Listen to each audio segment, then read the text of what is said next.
A partir da semana que vem também, a gente vai ter brindes fornecidos pelos nossos patrocinadores, que é a Special Dog, e vai ser passado um link durante a palestra que vocês vão preencher e será feito sorteio. Hoje ainda a gente não conseguiu providenciar, mas a partir da semana que vem vai estar disponível já. A lista de presença eu vou postar aqui no grupo do chat, próximo ao final da palestra, então fiquem atentos. Os certificados, eles podem ser individuais dessa palestra, ou eles podem ser pelo módulo todo, que vai ser todo o ciclo, que vai ter 4 palestras. Então, vocês escolhem se preferem o certificado individual ou o módulo. Lembrando que para o certificado do módulo é necessário ter 75% de presença, tá? Eu vou passar agora a palavra para a Samara. Boa noite, gente. Tá dando para me ouvir bem? Não sei. Então, meu nome é Samara, eu sou acadêmica da Federal também, parei no 6º período antes do início da quarentena, né? Agora está tudo bagunçado. Entrei para o Gecovet agora esse ano, sempre acompanhei, sempre gostei muito e agora estou fazendo parte do grupo. Então, agora que os recados já foram dados, eu já vou apresentar nosso palestrante, que é o médico veterinário, nosso professor Vinícius. Então, o Dr. Vinícius, ele possui graduação em Medicina Veterinária pela PUC Paraná, residência médica veterinária em Clínica Cirúrgica de Animais de Companhia pela mesma instituição. Também possui residência médica veterinária em Cirurgia de Pequenos Animais na Unesp, em Botucatu. Ele é mestre em Biotecnologia Animal pela Faculdade de Medicina Veterinária e Zootecnia da Unesp, também de Botucatu, e atualmente ele é doutorando em Biotecnologia Animal com ênfase em Cirurgia Veterinária pela Faculdade de Medicina Veterinária e Zootecnia da Unesp. Além disso, ele também é professor substituto de Cirurgia e Oncologia de Pequenos Animais na Universidade Federal do Paraná. Ele atua principalmente nos seguintes temas: de cirurgia de tecidos moles,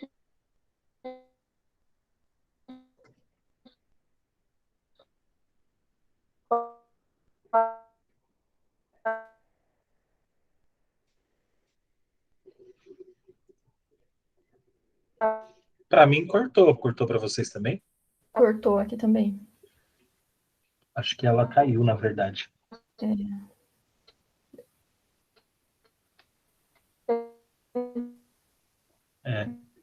Uhum.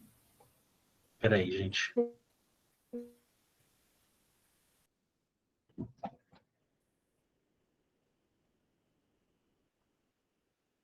Bom, posso começar então, Jaqueline? Depois, qualquer coisa.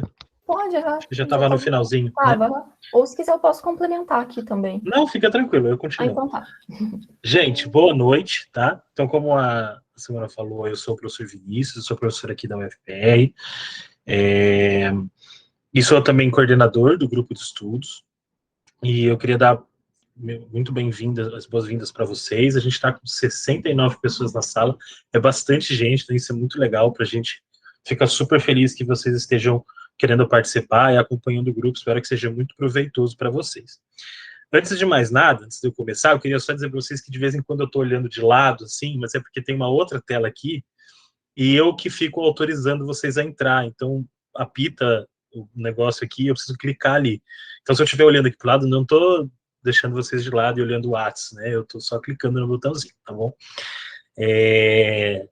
Bom, eu montei, primeiro, para a gente começar esse ano, né? Hoje a gente está iniciando nossas atividades.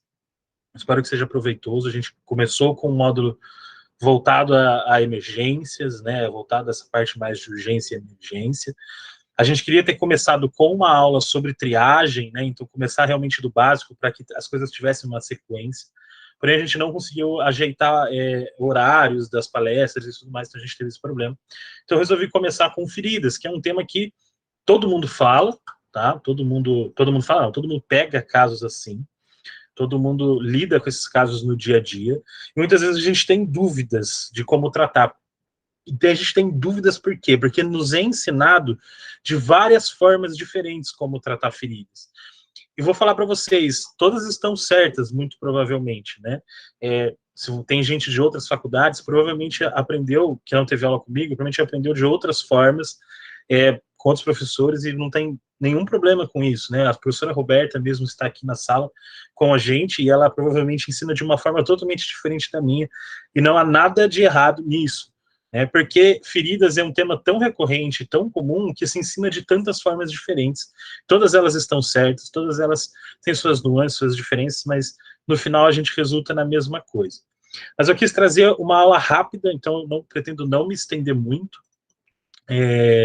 nessa aula. Eu geralmente falo bastante, prometo que eu vou tentar ser bem rápido. Quem teve aula comigo sabe que minhas aulas demoram, porque eu gosto de falar.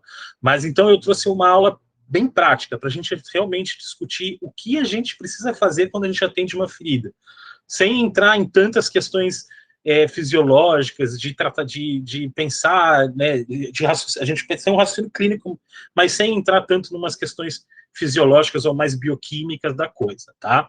Então eu dividi a aula em basicamente 4 partes. Cuidados imediatos, o que a gente precisa fazer quando a gente aborda imediatamente uma ferida.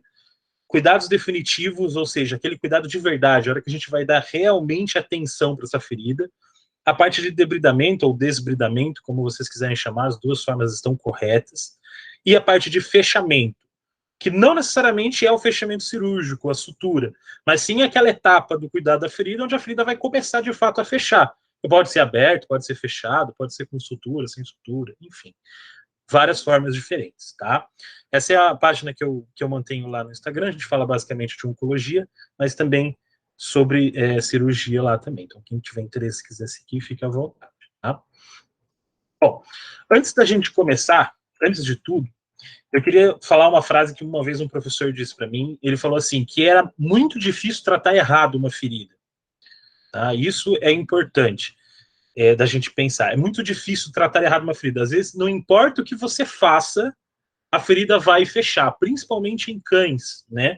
Principalmente em cães, principalmente a gente brinca, né, que aqueles que não são de raça, né, que são vira-latas ou que não têm raça, são aqueles mais resistentes, aqueles que, né, atuam qualquer coisa, passam por qualquer coisa, quase não ficam doentes, né? Então, a gente sabe que mesmo que a gente faça as coisas mais assombrosas, mesmo que, né, e eu já peguei muitas situações absurdas, né, durante principalmente a residência, proprietário que joga borra de café, que limpa a ferida com pinho-sol, com desengordurante de cozinha, com detergente.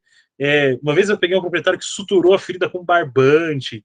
Então, mesmo, é claro que existem decisões e existem procedimentos que, se a gente fizer, a gente vai piorar a situação. Mas, de um modo geral, mesmo as coisas mais assombrosas, no final das contas, depois de um tempo, vai levar à cicatrização da ferida. A questão é quanto tempo vai levar para que isso aconteça. E é nesse ponto que entra a nossa atuação, fazer com que essa ferida, que em algum momento vai acabar cicatrizando, não piore, né? E a gente não pode atrapalhar ela. Né? Então a gente não quer piorar a situação. Então, um dos princípios mais básicos da medicina é, se você não consegue ajudar, não atrapalhe. Então, a gente tem que escolher bem o que a gente vai fazer, tomar as decisões corretas, para que a gente não piore a situação. É claro que, gente, que eu estou falando aqui, eu estou generalizando todas as feridas. É claro que existem feridas que, se a gente não fizer as coisas certas, elas vão degringolar de uma forma bem ruim, que elas vão necrosar, elas vão infeccionar, o paciente pode entrar em sepse, pode, né, cursar com choque séptico e até vir a óbito, e aí, né, foi um desastre no final das contas. Mas, quando eu estou falando aqui, estou generalizando, que é muito difícil tratar errado uma ferida, estou falando de feridas mais simples, né? Feridas que tendem a correr bem independente do que a gente faz. Tá? Existem exceções, como tudo na medicina veterinária, tudo na medicina de um modo geral. Então, o nosso foco, no primeiro momento, é não atrapalhar. Então, eu vou falar várias vezes durante a aula sobre coisas que a gente não pode fazer. A gente não pode atrapalhar essa cicatrização dessa ferida. Tá? Então, nosso objetivo é sempre ajudar. E aí entram primeiro os cuidados imediatos. O que eu quero dizer com cuidados imediatos? Quando a gente atende um animal que tem uma ferida, num primeiro momento, ele é um paciente de trauma, ele não é um paciente de ferida. Vocês concordam comigo? né? Toda vez que chega um paciente ferido, ele não se feriu, né? Salvo em situações, por exemplo, de tumor, né? Ou um procedimento cirúrgico que tenha acontecido no hospital, ele não se feriu por nada, não aconteceu do nada aquela ferida, né? Por geração espontânea. Ela aconteceu por algum trauma, ela aconteceu porque ele se enroscou em alguma coisa, que ele caiu de algum lugar, que ele foi atropelado, que ele brigou com outro cão, que ele sofreu os maus tratos, porque ele foi esfaqueado, levou um tiro, enfim, algo aconteceu, algo traumático aconteceu, que levou ao surgimento de uma ferida. E dentro desses cuidados imediatos, tá toda a etapa que antecede a gente, de fato, olhar essa ferida, né? De fato, ir lá e tratar a ferida. Então, o que eu quero dizer com essa divisão aqui inicial, dentro dos cuidados iniciais, é a gente entender se a gente está lidando com uma ferida aguda ou com uma ferida crônica. O que significa isso? A ferida aguda é aquela que aconteceu agora, que foi originada de um trauma que aconteceu faz pouco tempo. Então, ela vai carregar consigo todas as comorbidades de um trauma. Então, se eu tenho um paciente que sofreu uma ferida na coxa, por exemplo, foi atropelado, a primeira coisa que eu tenho que fazer com ele não é olhar a ferida na coxa, é olhar o trauma que ele sofreu. Porque ele pode ter uma contusão pulmonar, ele pode ter uma bexiga rompida, ele pode ter uma ruptura de algum órgão interno, tipo um baço, um fígado, ele pode ter também uma fratura, ele pode ter um trauma crânioencefálico. Então ele carrega em si todas as comorbidades de um trauma. Eu tenho um potencial de sangramento, de ruptura vascular, eu tenho uma ferida contaminada, quer dizer, que ainda não se infeccionou, mas está contaminada, porque deve estar cheio de debris, cheio de poeira, de terra, de pedra, de coisas que estavam lá na hora do trauma, né? Coisas que o animal, né, se machucou em algum lugar, partes daquela coisa que machucou ele vão estar lá, né? Então, o meu objetivo vai ser, nesse momento, nesse atendimento inicial, cuidar do trauma, e eu já vou mostrar para vocês, e evitar a infecção. Agora, existe um outro grande conjunto de feridas que a gente atende, que são aquelas feridas cujo trauma já foi há algum tempo, não necessariamente muito tempo, mas há algum tempo, e ela já cursou mal, né, provavelmente, né? Ela não cicatrizou ainda e cursou com necrose, infecção. Então, já aconteceu o trauma há um tempo, né? Ele não é um trauma de agora. Ou seja, às vezes esse animal foi atropelado há dias atrás. Ou ele se machucou em casa e o proprietário só percebeu 2 dias depois. É esse tipo de ferida que eu estou querendo dizer. Então, ela já não carrega mais consigo, é claro que isso pode acontecer, mas, no modo geral, ela não carrega mais consigo tanto as comorbidades do trauma, mas sim repercussões mais sistêmicas, porque nesse caso, não que o trauma não tenha repercussões sistêmicas, mas o que eu quero dizer é que ela carrega consigo mais um potencial infeccioso, né? Ela tem maior dificuldade pela não cicatrização, então pelo fato dela não ter cicatrizado ainda, ela está evoluindo mal. Eu posso ter feridas tanto contaminadas quanto infeccionadas, e o meu objetivo aqui é melhorar a cicatrização, não evitar a infecção, mas melhorar a cicatrização. Quero que ela cicatrize e tratar a infecção se houver, tá? Então, num primeiro momento, quando a gente olha esse paciente, a gente classifica ele como agudo, por exemplo, eu vou fazer o manejo inicial, meus cuidados iniciais não são voltados às feridas, são voltados ao trauma, porque o paciente precisa primeiro sobreviver a esse trauma antes de ser tratado para a ferida. Então, dentro daquele A, B, C, D, E, F, e agora já tem várias letras do trauma, eu preciso dar atenção ao que vai matar meu paciente primeiro. E geralmente poucas pessoas morrem de ferida. Mas as pessoas, né, poucos animais morrem de ferida. Mas muitos animais morrem de não respirar, ou de não respirar adequadamente, de ter uma contusão pulmonar, de ter pneumotórax, hemotórax, né, ou de ter uma parada cardiovascular, ou de estar sangrando. Então a gente vai olhar isso primeiro, antes da gente olhar de fato a ferida, que só está lá no E, no exposure, é lá onde a gente vai dar cuidados imediatos. Então, o paciente que vai chegar para tratar a ferida depois de um trauma, ele já vai chegar canulado, muitas vezes com analgesia, você já fez uma punção torácica, uma punção abdominal, você já fez um teste de enchimento vesical para ver se não estava rompida a bexiga, às vezes, eventualmente, até já fez um ultrassom, um raio-x, é claro que isso não é prioridade nesse momento, mas eventualmente já até fez isso, né, se for o caso, né, já fez até uma avaliação neurológica, que é o D de disability. Então, esse paciente já passou por muita coisa, só depois você vai olhar uma ferida. É um erro se você olha a ferida antes de tudo isso, porque você está botando a vida do animal em risco. Então, sempre olhar a vida do animal, afinal, não adianta nada eu tratar a ferida se ele, no final, não sobreviver, tá? Mas pensando que a gente já fez isso, porque não é uma aula de triagem, não é uma aula de atendimento emergencial, pensando que a gente já fez A, B, C e D, que a gente chegou no E, que a gente já viu que esse animal não corre risco de vida imediato, que ele, né, não tem nenhuma comorbidade originada do trauma, que precisa de cuidado naquele momento, eu vou fazer algo, ou até ele tem essas alterações, ele tem alguma coisa de trauma que precisa de cuidado, e por isso eu vou dar um cuidado, né, temporário para essa ferida, para depois eu poder fazer alguma coisa definitiva.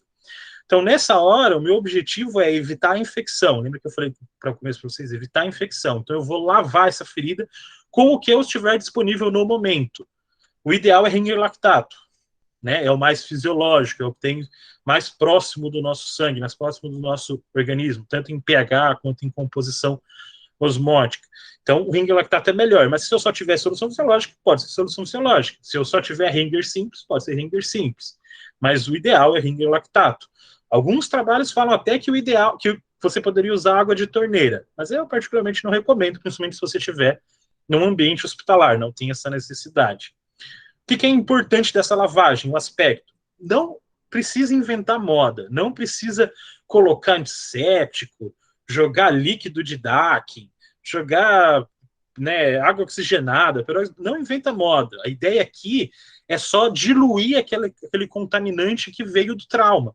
Então, quanto mais volume eu fizer, ou seja, quanto mais líquido eu fizer na lavagem, é melhor. O volume é mais importante do que o líquido em si. Então, não se preocupe em ficar escolhendo o que você vai usar para lavar. Lava de alguma forma, com alguma coisa que você tiver disponível lá, né? Eu costumo falar ali em torno de 500 ml a 1 litro, mas isso é claro que depende muito. Se a ferida for pequenininha, vai precisar de 1 litro. Se a ferida for grande, vai precisar de mais de 1 litro. Então, é uma decisão que você vai tomar com base na sua experiência e com base no que você tem à disposição ali na hora e com base no paciente mesmo, né? Analisando o próprio paciente. Aqui tem uma discussão, pessoas que lavam sob pressão, ou seja, colocando a solução numa seringa, por exemplo, e espirrando na ferida, outras que gostam de lavar sob baixa pressão. Existem poucos estudos, não dá para dizer exatamente o que é melhor, vai muito da sua experiência e do que você está mais acostumado. Lavar sob pressão normalmente é melhor para você tirar debris. Então, se a ferida tem muito debris por cima, né, tem terra, tem muita coisa para você ter que remover mecanicamente, às vezes a lavagem sob pressão é melhor. Se tem poucos debris, a lavagem em baixa pressão já é suficiente. E o mais importante aqui é você não esfregar a ferida. Não entra na tentação de jogar uma esponja por cima, uma espuma por cima, e ir esfregando ela, porque você está só empurrando a infecção, a contaminação de cima, para dentro da ferida. Você está só empurrando, fazendo microfissuras e empurrando isso para dentro. Vai piorar depois. Então, não esfrega a ferida. E na sequência, também não precisa pensar muito, também não precisa inventar moda, você só vai cobrir essa ferida com gás impregnada com algum tipo de antisséptico ou antibiótico. O ideal seria sulfadiazina ou antibiótico triplo, que se eu não me engano tem neobicina, bacitracina e mais um que agora eu não vou lembrar, mas se colocar como antibiótico triplo vocês vão encontrar uma pomada. Se você não tiver isso à disposição, eventualmente você não tem isso na sua clínica ou no hospital, você pode simplesmente cobrir, umedecer essa gase com clorexidina a 0,05%, só para que ele tenha um efeito antisséptico ali naquela região para evitar a proliferação de bactérias naquela ferida. Então, um curativo simples e temporário, não é nada definitivo. É algo só para você largar lá um tempo enquanto você faz outras coisas. Enquanto você cuida da parte vascular, cuida da respiração, cuida de outras coisas. Se houver exposição profunda, ou seja, exposição de vísceras, exposição de algum órgão, esse curativo tem que ser, você não vai lavar, né? Não pode lavar, e você vai cobrir isso com um curativo estéril, né? Afinal de contas, a gente está falando de vísceras, né? Isso é uma exceção a essa regra que eu estou falando. Então, olha esse caso, né? Basicamente, vou contar esse caso durante a palestra, mas só para exemplificar. Esse cachorro eu já mostrei esse caso em várias aulas, então quem já teve aula comigo conhece o caso. Esse cachorro estava acompanhando o dono e ele estava cortando grama com cortador de grama elétrico, e infelizmente ele passou do lado do cortador e a lâmina do cortador cortou ele aqui na região do tórax. Então quando ele chegou para a gente, estava muita dor, muito assustado, o dono era super atencioso, então levou ele logo depois do acidente, né, tinha assim, questão de minutos do acidente, questão de 20 minutos, ele estava sangrando bastante a ferida, mas o cachorro estava bem, estava super bem, a gente examinou ele não tinha nenhum pneumotórax, a gente funcionou o tórax, não tinha pneumotórax, não tinha hemotórax, tinha várias costelas quebradas, algumas eram visíveis aqui externamente, enfim, tinha várias, eu já respondo sua pergunta, deixa eu ver aqui, Luiz, só um segundo, eu já vou chegar lá. Desculpa. Então, ele chegou com essa ferida de imediato, o que a gente fez? A gente precisava olhar, afinal era um trauma torácico também, né? A gente jogou, lavou um pouco, jogou uma compressa ali, enfaixou ele, e aí depois a gente vai ver essa ferida. Vamos ver primeiro como que ele estava. Então, funcionou, fez tudo, mediu pressão, canulou, você vê que ele já está até canulado, né? E depois a gente foi cuidar dessa ferida, tá? Foi cuidar dessa ferida porque precisar. Então fez aqueles atendimentos, né, que eu falei antes, de limpeza, curativo e o ABCDE do trauma, o ABC do trauma antes da gente fazer esses cuidados com a ferida. E aí a gente passa para o cuidado definitivo. Então a gente fez tudo, né? Já fez aquele curativo temporário, fez a parte que dizia respeito ao animal sobreviver, efetivamente, e a gente vai para a parte de cuidado definitivo, ou seja, aqui eu vou dar de fato atenção a essa ferida, né? Eu vou dar atenção a ela, eu vou ter esse animal já estável o suficiente para eu poder dar atenção completa para a ferida. E aqui eu vou classificar ela, né, com base no grau de contaminação dessa ferida, porque vai impactar, seja lá o que eu vou ter que tomar de decisões depois disso. Tá? Então, o quanto eu classificar aqui vai impactar nas minhas decisões posteriores. Ferida limpa e limpa contaminada, se alguém já teve aula de técnica cirúrgica, vai saber que nenhuma dessas feridas vão ser traumáticas, né? Limpa e limpa contaminada são feridas criadas em ambiente cirúrgico, né? Em ambiente estéril. A diferença da limpa para limpa contaminada é que a limpa contaminada teve acesso a órgãos ocos contaminados, tipo intestino, bexiga, vias aéreas, esôfago, enfim. Mas essas são feridas criadas em ambiente estéril, criadas em ambiente cirúrgico. Não são feridas que você vai encontrar vindo para você como primeiro atendimento oriundas de um trauma. As feridas oriundas de um trauma vão ser todas ou contaminadas ou infeccionadas. E aí vai depender da quantidade de tecido necrótico, de tecido desvitalizado, corpos estranhos e proliferação bacteriana. De um modo geral, explicando de um modo bem geral, a diferença entre contaminada e infeccionada é o número de bactérias, se essas bactérias já estão colonizando o tecido. Na ferida contaminada, a ferida contém bactérias, tem bactérias na ferida, mas elas não estão ainda colonizando o tecido. Então é aquela ferida que acabou de acontecer, ela está exposta ao ambiente, ela está com debris celulares, tem pedaços de coisas, né, do ambiente nela, mas a bactéria está lá, mas ela não começou a se proliferar ainda. Né, não começou a colonizar, ou pelo menos não em volume suficiente para se tornar uma ferida infeccionada.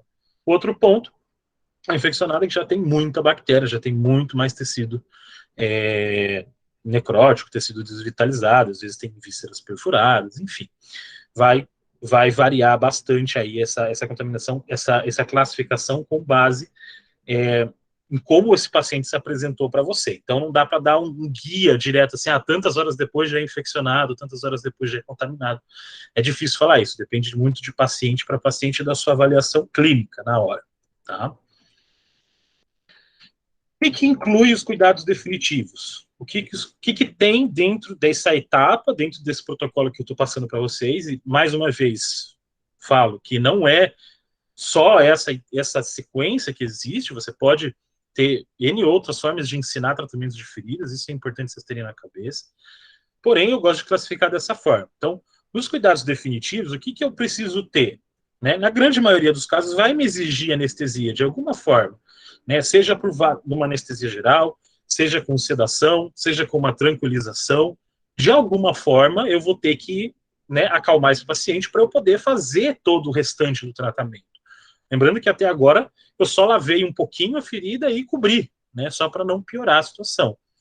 E agora eu vou dar realmente atenção a ela, eu vou anestesiar, eu vou olhar com calma, vou explorar essa ferida com luva estéreo, vou fazer tricotomia, tirar os pelos em volta, vou limpar definitivamente, fazer uma limpeza boa, com uma grande quantidade de líquido. Então, dá uma atenção realmente a essa ferida. Eu vou fazer o debridamento e a proteção, que pode ser o curativo ou o fechamento. Tá ruim o áudio, gente? Ou não? Me falem, qualquer problema eu tento arrumar Aqui tá normal, prof. Normal? Tá, então tá bom. Então aqui a gente vai realmente dar atenção a essa ferida. Tá? Então voltando a esse caso, vamos supor, né, aqui não é essa foto, não é exatamente desse momento, mas vamos supor que a gente já tenha feito tudo nesse paciente, já demos atenção a ele, ele está super estável, ele não tem nenhuma comorbidade oriunda do trauma, com exceção das fraturas de costela, então agora eu vou dar atenção para essa ferida. Eu preciso primeiro fazer tricotomia, né? Eu preciso tirar o pelo em volta dessa ferida, né? E para isso eu não posso deixar com que o pelo caia dentro da ferida, porque senão eu estou prejudicando a ferida. Vocês concordam comigo? O pelo tem que ir para fora, não cair para dentro. E quem já limpou uma ferida cheia de pelo sabe o quão ruim é. A hora que cai pelo de tricotomia dentro da ferida, aquilo vira uma massa de pelo e líquido e ferida que não sai mais. Você joga líquido, esfrega, puxa com a mão, aquilo não sai. Né? Aquele pelo fica impregnado ali, fica grudado ali, é muito difícil de tirar.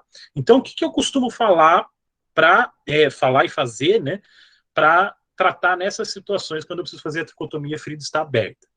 Você pode, das duas, uma, você pode ou fechar temporariamente essa ferida, se for num ambiente cirúrgico, você pode aproximar os bordos temporariamente com uma bacaus, por exemplo, só para impedir que caia pelo dentro, ou, o que eu particularmente gosto mais, de cobrir essa ferida com gel, com algum tipo de gel, com algum tipo de antisséptico, para que o pelo caia sobre esse gel, ou sobre uma gaze, posso cobrir a ferida com gaze também é muito bom, para que o pelo que eu vou fazer tirar da tricotomia caia sobre essa gaze, sobre esse gel, sobre esse antisséptico, e depois eu possa simplesmente passar uma toalha, né, e tirar o antisséptico e o pelo junto, e não grude, né, ou pelo menos minimize muito o que gruda de pelo dentro dessa ferida.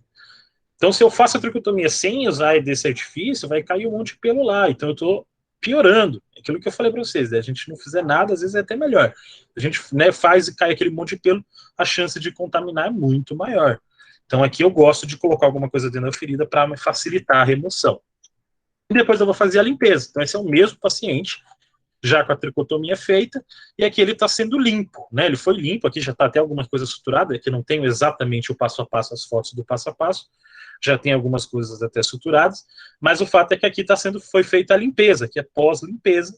Então, foi feita agora uma lavagem mesmo, com uma grande quantidade de líquido, né, usando às vezes até um antisséptico junto, para realmente remover a quantidade de debris, remover realmente tudo que está ali em contato com a ferida, o tecido desvitalizado, né, que já está solto, né, um pouco de pele morta, de pele necrosada. Então aqui eu já estou dando uma atenção muito melhor para essa ferida, sob anestesia. Veja que o animal está, não dá para ver, mas ele está deitado, ele está anestesiado, já que a gente já deu até alguns pontos. O que eu recomendo normalmente para limpeza? Eu gosto de fazer com Ringer lactato, mas poderia ser uma solução diluída de clorexidine ou de iodopovidine, tá? E aí essa aqui são mais ou menos um guiazinho básico de como fazer essa solução a 0,05. Eu particularmente gosto mais do clorexidine, não uso o iodo. Então, numa solução de 2%, se eu quero fazer 1 litro, eu tenho que colocar 25 ml em 1 litro para ter essa diluição. Basicamente, eu particularmente gosto bastante de usar essa solução para limpeza. Deixa eu responder a pergunta aqui. A gaze seria melhor. Marisa, seguinte, eu não acho que a gaze seria melhor ou pior. Eu acho que a gaze e o gel, eles se equivalem. A questão é que a gaze está geralmente mais fácil está mais disponível, né? Todo mundo tem gaze na clínica, mas poucas pessoas têm gel estéreo na clínica, né? Então, e o gel de ultrassom até serve, assim, para você consegue fazer alguma coisa. Mas ele não é exatamente estéreo, muitas vezes ele já está manipulado, foi manipulado muitas vezes, né? Então, já está sujo, a gente sabe como às vezes fica sujo o pote. Então, eu particularmente acho a Gaze prática, porque ela está plenamente disponível, né? Qualquer lugar tem gás estéreo, mas nem todos os lugares tem gel estéreo, então tem essa vantagem. Olha, vou ser sincero para você, Marisa, lavado com metronidazol eu nunca vi, e acho que não é bom, eu não usaria, nunca usei, nunca e não usaria. Por quê? Porque o metronidazol é um antibiótico intravenoso. Ele é um antibiótico intravenoso para uso para bactérias gram-negativas e para bactérias anaeróbicas. Então, assim, num trauma, numa ferida originária de trauma, você não tem ainda bactérias colonizando, né, infeccionando, muito menos bactérias anaeróbicas, porque aquela ferida está exposta ao ambiente, né? Então seriam mais bactérias aeróbicas, né? Muitas vezes contaminantes da própria pele ou do ambiente externo. Então eu não vejo sentido em usar o metronidazol. Poderia ser usado em alguma circunstância como um antibiótico intravenoso? Poderia, mas não como uso tópico. Respondendo à pergunta da Carla, qual foi a analgesia feita para o procedimento? Olha, eu vou ficar te devendo. Já faz algum tempo que foi esse paciente e eu não me recordo exatamente do que foi feito. Mas posso te falar assim que não faz, para o tratamento da ferida em si não faz tanta diferença, mas provavelmente foi algo em torno de metadona, morfina, algo nesse sentido. Lembro basicamente que não precisou de nada muito mais forte, como fentanil, algo nesse sentido, tá? Anti-inflamatório não esteroidal, dipirona e metadona ou morfina, tá bom? Prefiro usar o Ringer lactato porque o Ringer lactato ele é mais próximo da fisiologia do organismo do animal, diferente do Ringer lactato da solução fisiológica, e ele tem o pH mais próximo também. Então, ele não altera tanto o pH da ferida, ele traz o pH mais próximo do fisiológico. Então, Marisa, eu particularmente nunca vi usar. Depois, se você quiser me mandar mensagem, a gente pode até conversar. Você vê exatamente como que é feito, você me explica, mas eu particularmente nunca vi mesmo. Desculpa, não tenho como opinar. Vinícius, não usaria, tá? Vinícius, não usaria. Deixa eu ver o dia. Para ser sempre melhor na hora de usar luva estéreo. Sim, com certeza. Principalmente se você tá já na fase disseram para... desculpa, peraí, que eu estou lendo duas perguntas ao mesmo tempo. Para usar luva estéreo. Sim, se você está na fase de cuidados definitivos, né, teoricamente agora você quer a ferida o mais limpa possível. Então o melhor é usar luva estéreo. Lá nos cuidados imediatos, lá atrás, onde a gente falou na classificação de emergência, não faz tanta diferença. O melhor é que você use luvas, né, isso é fato. Use luvas até para você não se contaminar, né, mas na fase de cuidados definitivos, que é onde nós estamos agora na palestra, sim, o ideal é usar luva estéreo. O Ringer serve para não usar, mas agora tem... entendi. Bom, eu não sei. Na verdade, assim, para falar bem de verdade, não faz muita diferença, né? Não é assim, fez uma diferença imensa. Eu prefiro usar, que é o mais próximo do fisiológico. Mas não é que se você usar fisiológico, você fez um erro absurdo e que vai prejudicar muito a cicatrização, tá bom? Deixa eu ver que tinha perguntas para cima, o que era mesmo? Do Luiz. Luiz, eu não esqueci a sua pergunta, eu vou responder, só que mais para frente, tá bom? Que é onde se encaixa mais a sua pergunta. O que você não pode fazer no cuidado definitivo, tá? Coisas que você não pode fazer ou que você deve evitar. Feridas perfurantes ou feridas profundas, e quando eu digo feridas perfurantes, o que eu estou querendo dizer? Feridas que tenham comunicação com, eventualmente, com cavidade, ou torácica ou abdominal, e feridas que estejam acometendo tecidos muito profundos. Por exemplo, na coxa, uma ferida que esteja chegando próximo ao fêmur, por exemplo, o ideal é que não se lave ela, porque você pode estar jogando contaminação do meio da face mais superficial para a face mais profunda. Mesma coisa no abdômen. Você tem uma ferida que está expondo cavidade abdominal, ou que você tem suspeita de que está expondo cavidade abdominal. Se você lavar aquela contaminação da superfície, que deve estar bastante contaminado, vai chegar até o abdômen, e ao invés de você ter simplesmente uma ferida infeccionada, que é relativamente fácil de tratar, você tem uma peritonite séptica, que é super difícil de tratar. Então, lembra que eu falei para vocês, a melhor coisa é não piorar a situação. Então, feridas desse tipo a gente evita lavar num primeiro momento para evitar que a gente piore essa situação, causando uma pleurite, se for no tórax, uma peritonite, se for no abdômen, ou uma infecção profunda, de tecidos profundos, se for em outro lugar. Tá? Por que a gente evita o peróxido de hidrogênio e o líquido de Dakin? Porque eles são muito concentrados e são ótimos antissépticos. Eles limpam bem, matam muita bactéria, mas eles também são muito danosos para as células do próprio cão.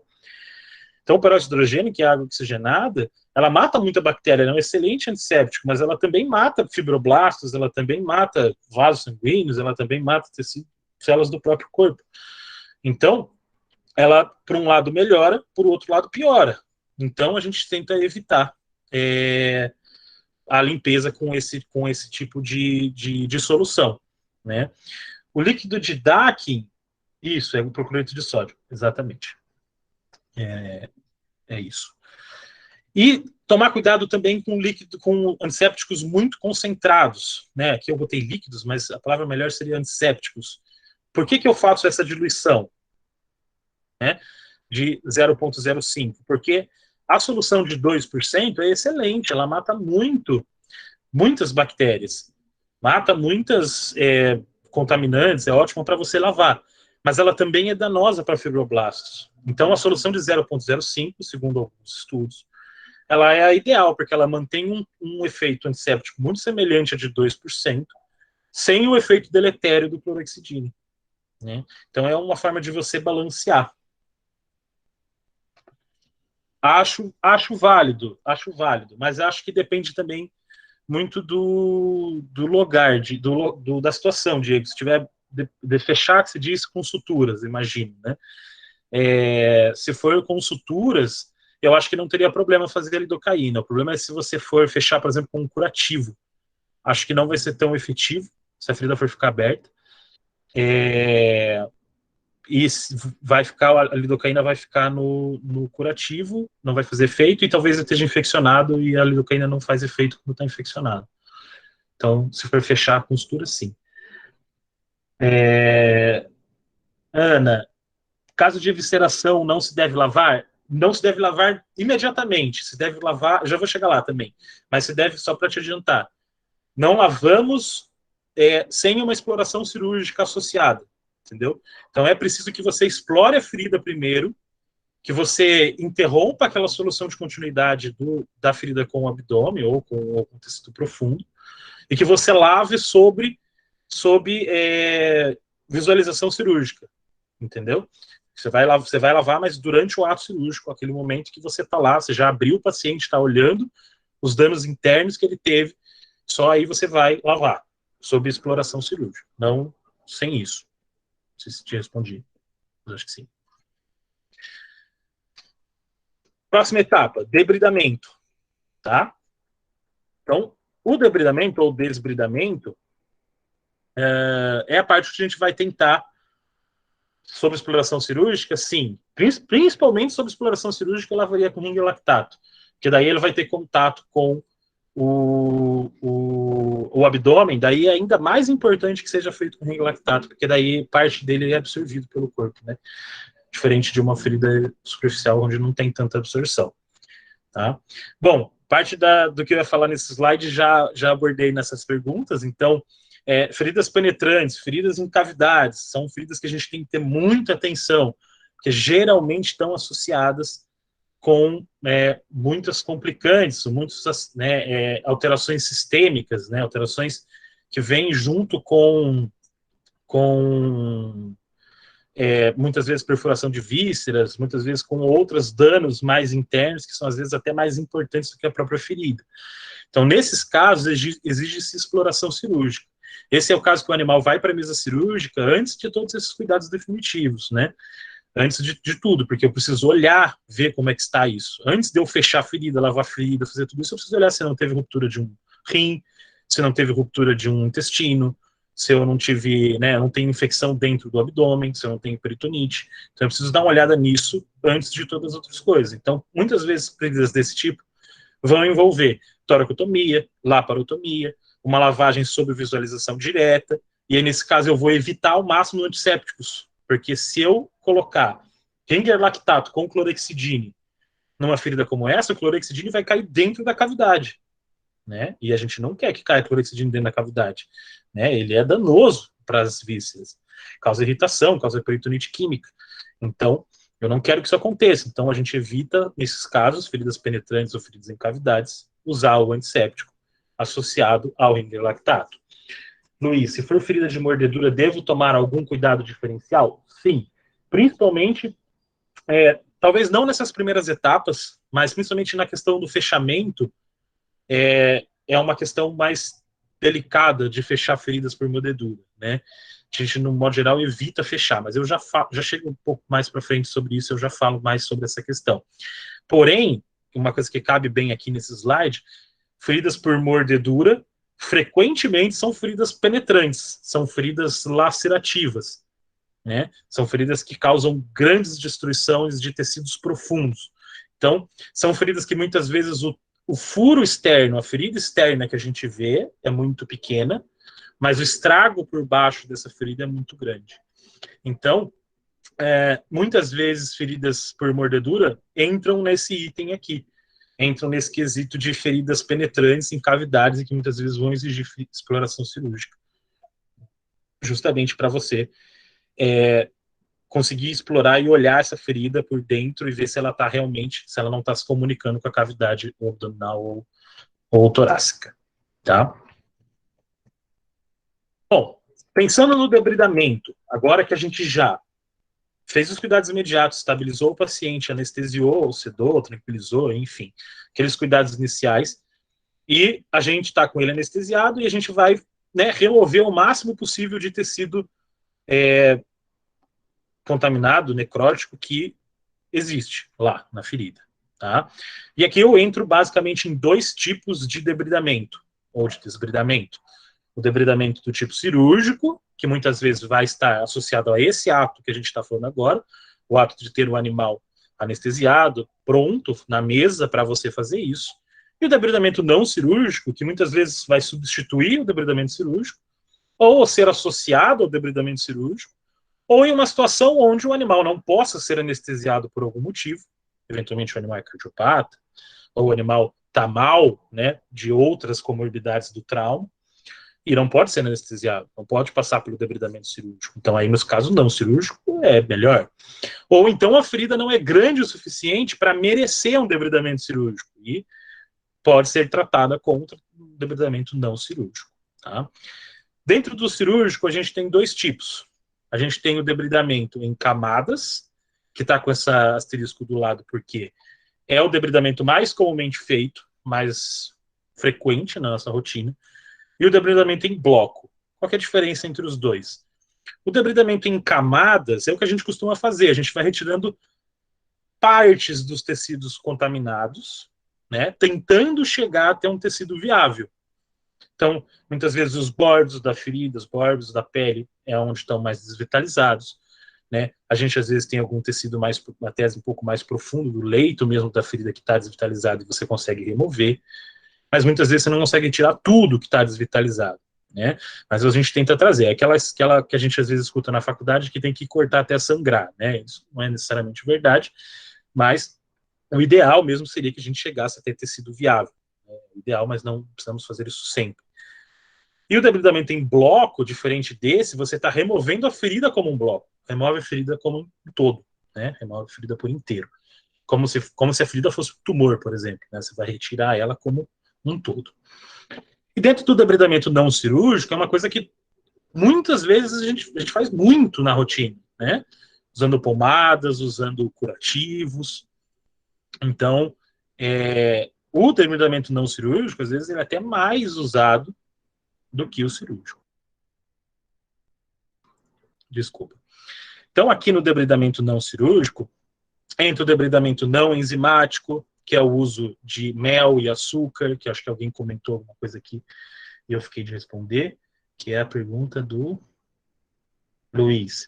Usei furanil com açúcar cristal e tive bons resultados. O que você acha desse termo? Então, o açúcar, ele é parte do debridamento não enzimático. E o Furanil nada mais é do que uma pomada, eu acho que de clorexidine, se eu não me engano, né? Ele é um concentrado de clorexidine, se eu bem me lembro, não posso estar enganado. Então, quando você associa os dois juntos, nada mais do que você está fazendo é um debridamento não enzimático associado a um antisséptico, né? Então, eu já usei muito açúcar, principalmente quando eu fazia residência, onde a gente atendia uma população um pouco mais carente, que não tinha como arcar com os tratamentos mais modernos, digamos assim, que eu vou falar nessa aula. A gente usava muito açúcar para tratar as feridas, e era muito bom. Porém, ele carrega em si vários riscos, no sentido de que se você não pode deixar muito tempo, não pode, tem que tirar rápido, se ele ficar muito tempo ele seca a ferida, ele prolifera bactéria no açúcar, mesma coisa com o mel, né? Ele é um meio de cultura bacteriana, então ele serve para secar a ferida, mas ele não pode ficar muito tempo. Então eu não usava a longo prazo, a não ser que a ferida precisasse muito de um debridamento de longo prazo. Mas geralmente um cuidado mais inicial, assim, né? Nessa primeira limpeza, junto com o debridamento cirúrgico, às vezes você já fazia um açúcar só para dar uma reavivada na ferida, principalmente aquelas feridas mais infeccionadas, e daí eu não usava mais no longo prazo. O antisséptico não seria funcional pela toxicidade? Sim, ele pode ter um efeito tóxico, sim, principalmente se for muito concentrado. Alexandre, você vai me desculpar, mas eu não lembro exatamente a concentração do Furanil, não lembro quanto de clorexidina ele tem, quão concentrado ele é. A gente posso ver depois de falar, mas eu não me lembro de cabeça. Mas ele pode sim ter essa toxicidade. Mas como eu falei para vocês, né, lá no começo, não é uma toxicidade, ela piora um pouco a proliferação de fibroblastos, ela é tóxica para fibroblastos, mas não é que ela vai destruir os fibroblastos e não vai mais crescer pele, não vai mais crescer ferida, não vai cicatrizar a ferida por causa disso, né? Ela é só um pouco mais tóxica, talvez ela atrase um pouco, né, a cicatrização, mas não que isso vai ser uma tragédia, né? Diferente de outras coisas que a gente falou na aula até agora, na palestra até agora, que são, sim, trágicos, né? Como se você limpasse uma ferida mais profunda. O Luiz está falando que o Furanil é a 2%. 2%, teoricamente, é uma concentração que seria tóxica, mas como eu falei para vocês, não é que ele vai acabar com os fibroblastos, né? Não é tóxico nesse sentido. É tóxico no sentido que ele vai, talvez, prejudicar um pouco a cicatrização, só. Mas ele tem o seu efeito antisséptico, que, dependendo do caso, é muito útil, principalmente se estiver muito infeccionado e associado com açúcar. Então, Furanil mais açúcar é um tratamento muito utilizado, usado principalmente em situações onde você não tem nada muito melhor do que isso, né? E eu, particularmente, não gosto de fazer isso, de uso disso a longo prazo. Uso isso para cuidados mais imediatos, tá? Naquele momento, dentro do hospital, nunca para casa, dentro do hospital, só para realmente reavivar aquela ferida, trazer aquela ferida de volta à vida, assim, né? De imediato e pronto. Depois disso, a gente tem o tratamento enzimático, e tem um asterisco nele também, porque é um dos mais usados, e eu acredito que quase todo mundo que está aqui na sala deve já ter feito esse tratamento, ou já viu fazer esse tratamento em algum momento, que é o uso de pomadas que contenham enzimas que digerem colágeno, que digerem esse tecido vitalizado, como a famosa colagenase, né? Então, o tratamento enzimático envolve o uso da colagenase. Já vamos falar mais dela. O mecânico é quando a gente debrida de forma, né, não cirúrgica, mas usando um curativo. No sentido de que a gente fez um curativo que aderiu àquela ferida, ou seja, grudou o curativo na ferida, e a hora que eu removi o curativo, veio junto o tecido desvitalizado. Então, aquele curativo que a gente, às vezes, fala, você vai ler num livro, é o curativo úmido, né? Aquele curativo que ele é líquido, ele você deixou em contato com a ferida, você, na hora de remover o curativo, saiu o tecido desvitalizado junto. Então, o curativo é um debridamento mecânico. Por que ele não tem um asterisco? Se seria tão fácil de fazer ele? Basicamente, você precisa de gase e solução fisiológica, né? Ou ring, lactato. Por que ele não tem um asterisco? Porque ele já foi muito usado, mas hoje em dia não é mais. Por quê? Porque é muito doloroso retirar esse curativo. Quem já tirou um band-aid, um esparadrapo do braço, né, sabe do que eu estou falando. A hora que você remove, aquele negócio vem arrancando sua pele. né? Agora, imagina isso não na sua pele saudável, mas dentro da ferida, né? Trocas de curativo úmido-úmido, ou seco-seco, úmido-seco, enfim, independente da configuração que você fizer, são dolorosas e eles são debridamentos não seletivos, no sentido de que vai remover tecido desvitalizado, mas vai arrancar a camada mais superficial que já está crescendo, vai arrancar junto célula inflamatória boa, né, que está ajudando, vai arrancar junto vaso, tudo aquilo que começou a crescer na ferida vai sair junto nesse arrancamento. Então o mecânico é o mais barato de todos, você não precisa de nada, você precisa de gás e líquido, e qualquer líquido, assim, Ringer lactato. Porém, ele carrega com si muitas desvantagens. E aqui, de fato, ele atrasa muito a cicatrização. Porque tudo que é bom sai junto com ele. Sai o tecido morto, mas sai o que é bom também.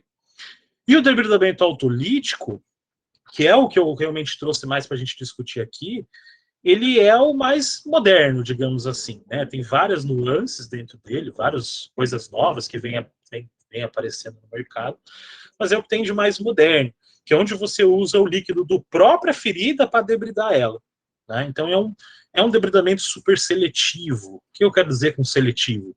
Que ele debrida só aquilo que está de fato desvitalizado e mantém, salva, deixa lá protegido o que é bom para a ferida e o que não está desvitalizado. Então, debridamentos cirúrgicos, de um modo geral, eles são parcialmente seletivos, porque você escolhe o que você vai debridar, mas você não consegue tirar só necrose. Você eventualmente tira partes boas da ferida. E os debridamentos não cirúrgicos variam, né? O mecânico é não seletivo, o enzimático é seletivo, o não enzimático é não seletivo, o autolítico é seletivo, e por aí vai, tá? Debridamento químico. O que exatamente seria o debridamento químico, Antônio? Eu não sei se eu já ouvi esse termo. Seria utilizar que tipo de fármaco? Ou de princípio?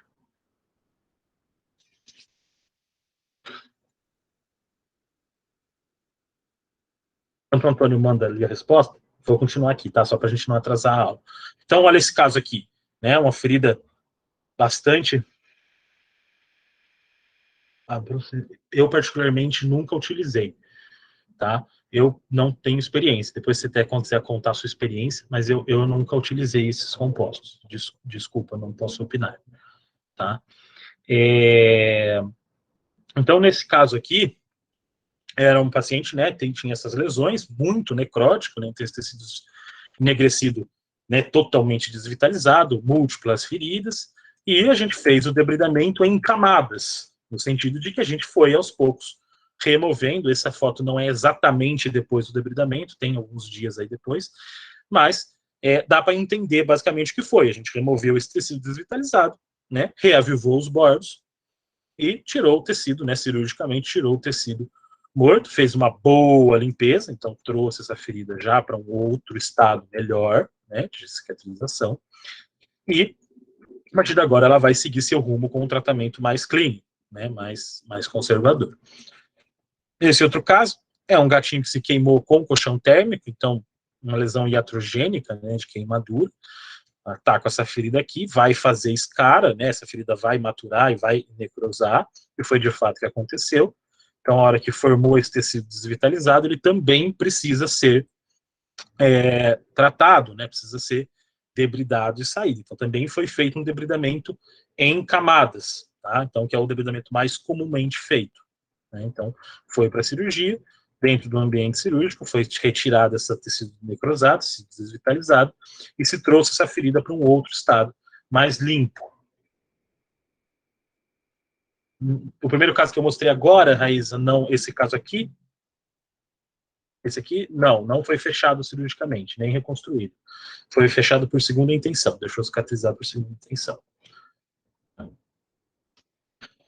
Esse caso aqui, porém, foi optado por fazer uma ressecção em bloco, né, que eu falei para você que remove a ferida por inteiro. Então foi removida a ferida, veja. Né? Não se retirou só o tecido desvitalizado, se retirou a ferida por inteiro. Né? E aí sim foi feita uma reconstrução. Tá? Então retirou-se a ferida por completo e foi feita uma reconstrução sobre ela. Então a vantagem da remoção em bloco... eu vou contar ele no final, o resto dele, tem o restinho dele, já conto, aí mostro as fotos também. Então, a vantagem da remoção em bloco, e vou dizer para vocês que ela é pouco feita, porque envolve uma ressecção de muito tecido, né, um grande volume de tecidos, é que ela transforma automaticamente uma ferida contaminada ou infeccionada numa ferida limpa. Imediatamente, né? Você tem uma ferida infeccionada, você remove ela, você passa a ter uma ferida limpa, porque você cria uma nova ferida embaixo, né? Então, essa é a grande vantagem dela. A grande desvantagem é que envolve a ressecção de um segmento muito grande de tecido e exige uma anestesia mais prolongada, né? Quase uma remoção de um tumor, né? A gente está removendo uma parte muito grande do animal. Então, tem uma morbidade alta. O debridamento enzimático, já falei para vocês que é a colagenase, aqui com ou sem clorofenicol. A com clorofenicol costuma ser mais caro do que a sem clorofenicol, mas isso depende muito do lugar. Particularmente, para mim, não faz muita diferença o clorofenicol, é um antibiótico muito fraco, eu não vejo muita diferença. Então, depende qual dos dois você vai usar. A com colagenase sem clorofenicol você consegue comprar sem receita, né, por não ter antibiótico, então, na verdade, não faz muita diferença qual das duas você opta. Agora, uma coisa que é importante é atentar seu tempo de ação na pomada. Então, como ela é um debridamento enzimático, a pomada tem que ficar em contato com a ferida por tempo suficiente para a enzima fazer efeito. Não adianta você colocar a enzima lá e lavar depois, em seguida. Ou você colocar a pomada, diferente do açúcar, por exemplo, você tem que deixar pouco tempo, né? Mas na enzimática, você vai deixar ali 24 horas a enzima agir, né? Tem que olhar a bula certinho, se ou usar alguma outra enzima que não seja colagenase, qual que é o tempo de ação dessa enzima, né? Mas, de um modo geral, a colagenase, que é o mais comum de ser usada, a gente precisa ali em torno de 24 horas que ela fique em contato com a ferida para que ela tenha seu efeito melhor, né? Então, aqui nesse caso, você limita um pouco a sua troca de curativos a uma vez por dia. Não precisa... Utilizo. É muito fácil, a gente tem disponível no hospital para a farmácia mesmo, então a gente utiliza bastante colagenase na rotina. Principalmente, como a gente não tem nenhum material na farmácia do hospital para debridamento autolítico, exige que o proprietário compre o material para uso de urgência dentro do hospital, é mais fácil para a gente usar a colagenase. Se houvesse placas de alginato, outras coisas mais modernas, a gente usaria. Mas como não tem, exige que o proprietário compre e traga para a gente acaba usando por ser mais prático. Tá? Agora, no debridamento autolítico, é que entra algumas questões bem importantes e bem interessantes. Tá? Então, o princípio básico do debridamento autolítico é que você vai usar, como o próprio nome diz, né, autolítico. Você vai usar as coisas do próprio paciente, vai usar as enzimas do próprio paciente, ou seja, tudo aquilo que a própria ferida criou para debridar ela mesma. Então, o importante no debridamento autolítico é que o líquido da ferida, o líquido que a ferida exudou, fique em contato com a própria ferida por mais tempo possível. Então, você precisa de uma bandagem retentora de umidade, ou seja, que mantenha a ferida sempre úmida e que retenha esse líquido da ferida em contato com o seu leito. Então, dentro dessa questão do debridamento autolítico, você tem... Aqui é até difícil de falar, porque existem tantos compostos diferentes, e existem tantas variações de compostos, né, que fica até difícil falar exatamente colocar aqui exemplos, né? Eu coloquei talvez os mais comuns, os mais simples, mas existem uma centena de compostos diferentes, então existem combinações de compostos, existem compostos com antibiótico, sem antibiótico, em placa, em gel.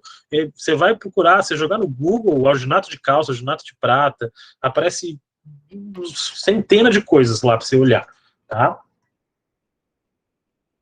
Isso, no caso da colagenase, eu prefiro fazer CID. É claro que se a ferida exige mais do que isso, exige trocas mais constantes do curativo, talvez a colagenase não seja o melhor composto, né? Mas isso varia, né? Vai depender de cada paciente. Então, a escolha aqui da bandagem que você vai usar, seja alginato de cálcio, prata, espuma de poliuretano, hidrocolóide ou hidrogel, vai depender do quão essa ferida está exudando, do quanto ela está exudando, do quanto você precisa reter de umidade e do quanto você precisa hidratar essa ferida. Então, o alginato de cálcio, por exemplo, tem uma capacidade de absorção super alta, enquanto o hidrogel tem uma capacidade super baixa. Qual que é a diferença deles? Isso quer dizer que o alginato de cálcio você vai usar numa ferida que esteja exudando muito, porque ela vai absorver mais líquidos, né? A ferida está exudando bastante, você vai absorver mais líquidos. Enquanto o hidrogel você vai usar numa ferida que esteja exudando pouco, e você quer manter a ferida úmida. Porque o hidrogel nada mais é do que um gel de água, né? Basicamente é isso, ele não tem quase composto nenhum, é um gel de água. Então, aqui no hidrogel, feridas que estão muito secas, que estão exudando pouco, enquanto o alginato de cálcio são aquelas feridas que estão exudando muito, né? Que você precisa reter essa absorver e reter essa exudação lá, tá? E os do meio vai nos intermediários, né? Quando está exudando menos, você pega um pouco um alginato de prata, uma espuma e por aí vai, né? Então, só que isso aqui tem que comprar, né? Tem que comprar, às vezes vem no formato de uma placa, né? Um curativo mesmo que você coloca em cima e faz o curativo por cima, tipo um band-aid gigante, ou vem num formato de uma pomada, né? De uma pomada não, de um gel mesmo para você passar. Não depende muito do caso. Tem centenas de apresentações diferentes. Para responder qual você vai usar, você precisa saber em qual fase essa ferida se encontra, ou seja, se ela está numa fase de debridamento. Veja que o debridamento autolítico ele é tão legal que você pode usar ele em várias etapas diferentes, não só para debridamento. Você pode usar até para tratar a ferida mesmo, né, para epitelizar ela, para que ela cicatrize melhor. Então você vai definir em qual fase essa ferida está, ou seja, se você precisa de debridamento ou se você precisa de epitelização, quanto de exudato você espera dessa ferida. Geralmente, quanto mais infeccionado está, mais exuda. Quanto menos infeccionado está, menos exuda. Qual é a sua disponibilidade de recursos? Porque essas plaquinhas elas são caras, né? Elas exigem um custo maior para você comprar, né? Então depende da disponibilidade de recursos, tanto financeiros quanto materiais, né? Para você ter essa placa lá para você poder usar, né? Então, basicamente, de um modo bem geral, né? Bem geral, não dá para levar o pé da letra, mas de um modo bem geral, se o nível de exudação é alto e você quer um debridamento, você vai usar alginato de cálcio ou alginato de prata, debridamento ou granulação. Na fase de epitelização, geralmente você não tem alto exudato, então é muito improvável você ter essa situação. Se você tem moderado alto, você vai usar espuma de poliuretano, se você quiser debridamento, ou se quiser epitelização também. Se você tiver moderado abaixo, hidrocoloide, ou hidrocoloide espuma de poliuretano úmida, ou hidrocoloide hidrogel. Se você tiver baixo nível de exudação, hidrogel, tá? Porque aqui você quer que a ferida fique úmida, e não exude, não retenha tanta umidade, que a ferida, sim, tenha mais umidade, tá?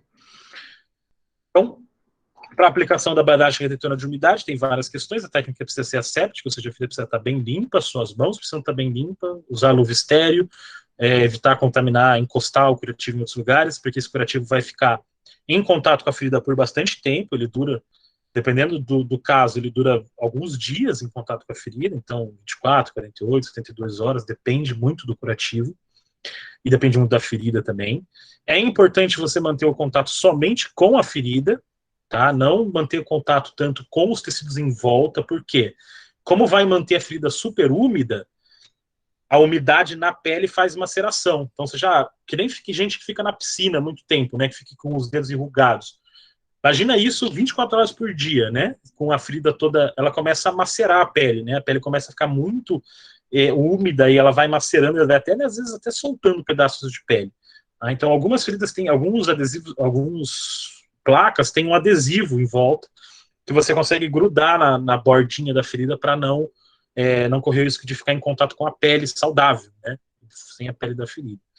A maioria das placas dos curativos você consegue cortar para você poder ter o formato da ferida certo. E você tem que considerar que a ferida, o espaço onde você vai ficar vai aumentar de tamanho, né? O curativo vai aumentar de tamanho a hora que começar a reter líquidos. Então, planejar já pensando nessa retenção de líquido que ele vai estufar, né? Ele vai ficar mais como uma esponja mesmo, né? Mais estufado. Tá? Muita gente, quem faz debridamento autolítico a primeira vez, fica assustado. Por quê? Porque, num primeiro momento, parece que piorou a situação, porque sai um líquido, às vezes, meio amarelado, meio esverdeado, né? Porque aquele líquido da ferida, aquele exudado da ferida, fica em contato ali com a ferida por muito tempo. Então, muitas vezes assusta no primeiro momento, tem um cheiro um pouco mais forte, mas o debridamento analítico não aumenta a ocorrência da infecção, muito pelo contrário, ele melhora a função leucocitária, não resseca o ambiente da ferida, diminui a tensão de oxigênio, evita a contaminação externa, evita o uso de antibióticos, né, e tudo mais. Então, ele não piora a ferida, apesar de, num primeiro momento, parecer que piorou. Tá? E aí entra uma grande questão, que também se discute muito, em que casos eu preciso usar antibiótico, né? Seja antibiótico tópico, seja antibiótico sistêmico. Então, de um modo geral, nas feridas limpas, limpa-contaminadas, que são aquelas feridas cirúrgicas, não tem motivo de usar antibiótico, né? Então, são cirurgias eletivas, cirurgias de curta duração, não tem necessidade de você fazer antibiótico. Nas feridas contaminadas com menos de 3 a 12 horas, eu já vou explicar para vocês por que esse tempo, você também não necessariamente precisa usar antibiótico, mas se ela já apresentar um pouco de tecido, né, ou se tiver dúvidas em relação a isso, você pode usar antibiótico tópico. Nas feridas contaminadas a mais de 12 horas, dá preferência ao tópico, mas se tiver necessidade, se tiver muito tecido infeccionado, pode exigir sim o uso de antibióticos sistêmicos. E na ferida suja infeccionada, você pode lançar mão dos dois, né? Lançar mão do antibiótico tópico e do sistêmico. Nesse caso, vai precisar, porque está mesmo infeccionado. Tá? Essa é uma forma, um guia rápido. Assim, né? Claro que você vai ter que julgar caso a caso para decidir entre fazer ou não. E a última etapa é o fechamento. Tá? E quando eu falo fechamento, eu não necessariamente estou falando de fechamento cirúrgico. Então eu fiz esse triângulo, né, de fechamento, onde na base a gente tem um método mais conservador de tratar uma ferida, e na ponta a gente tem um método mais, teoricamente, menos conservador, né, de tratar a ferida. A gente tem a parte onde você vai mais causar suturas, né, fazer realmente fechamento cirúrgico. Tá? Então, o fechamento por segunda intenção, quando a gente fala que uma ferida vai fechar por segunda intenção, eu estou querendo dizer sobre fechamento por granulação, contração e epitelização. O que significa isso? Significa que eu não vou fazer nada. Eu vou tratar a ferida com curativos e debridamento autolítico, pode ser, métodos autolíticos de estimulação, ou usando alguma pomada com plasma rico em plaquetas, ou com compostos tipo fitoterápicos, ou com algum promotor de crescimento, enfim, o que você vai usar para estimular a cicatrização não faz tanta diferença. O que faz diferença é você saber que você está fazendo um debridamento realmente desse tipo, né? O debridamento não, desculpa, o fechamento de segunda intenção, ou seja, você não vai fazer suturas. Fecha sozinho, sem suturas, exatamente, Maísa. O secundário, né, fechamento secundário, é quando você faz uma sutura, ou seja, uma aproximação dos bordos, mas depois que formou o tecido de granulação.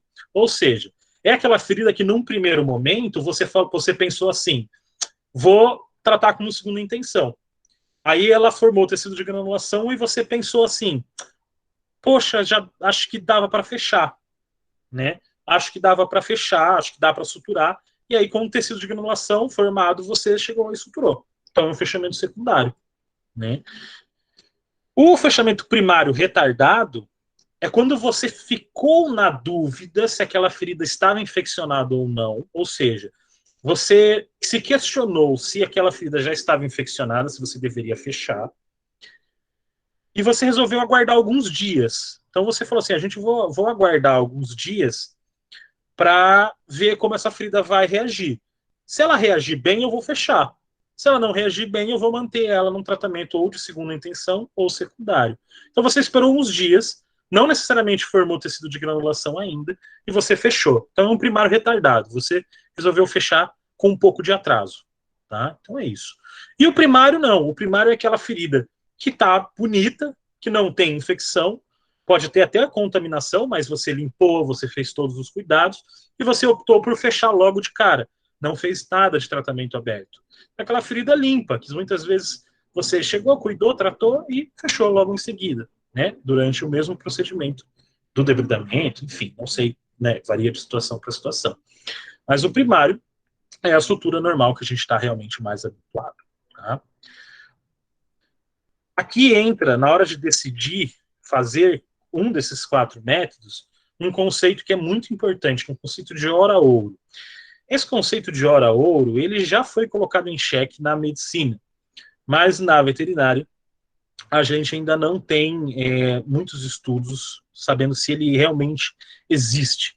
Tá? Na medicina ele é usado há muito tempo, mas alguns trabalhos já colocaram ele em xeque, já sabem que a gente pode ultrapassar essa hora ouro, tá? Com uma certa segurança, dependendo do caso. Na veterinária ainda não tem estudos desse tipo. Deixa eu só ver o que o Diego falou. Já utilizou o Regipil no fechamento de feridas por segunda intenção? Já usei. Gosto, de um modo geral. Acho que é bom. Sim. Vale a pena. Então, o conceito de hora ouro é o seguinte. Quando você pega uma ferida, logo de cara, uma ferida traumática, se ela está com menos de 3 a 8 horas do trauma, da injúria,